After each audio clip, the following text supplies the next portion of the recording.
for you. So, there is always a way, no? So, yun nga, no, kaya nga dito nga nag-iisip ka na talaga ng mga pag-release, no? Also maybe ay naiisip mo pa lang lahat gawin ito, no?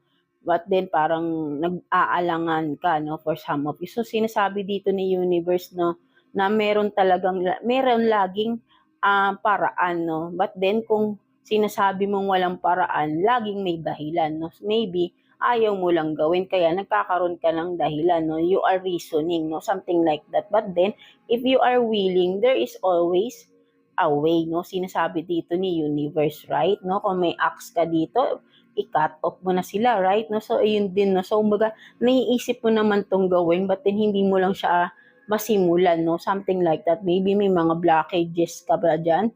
Or may kinukonsider ka pang mga tao, no? Something like that. That's why hindi mo siya masimulan, no? Itong mga naiisip mo, no? But then, eto sinasabi sa'yo ni Universe, no? So, ang gagawin mo na lang is to make an action, no? Kasi nga, kumaga parang sinasabi sa'yo dito, nasa tamang way ka ng iniisip mo. Kumaga, yung iniisip mo ay tama, no? Kailangan mo siyang gawin because tama yung naiisip mo. That's why, no? Kailangan mong mag-release, no? Something like that, no?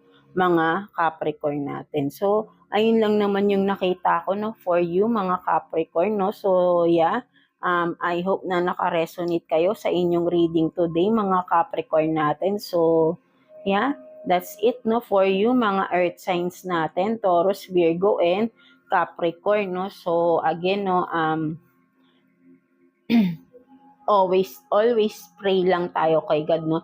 Whatever na pagsubok pa yung pinagdadaanan natin sa buhay, right? No? So wala tayong ibang masasandalan kundi si God lang.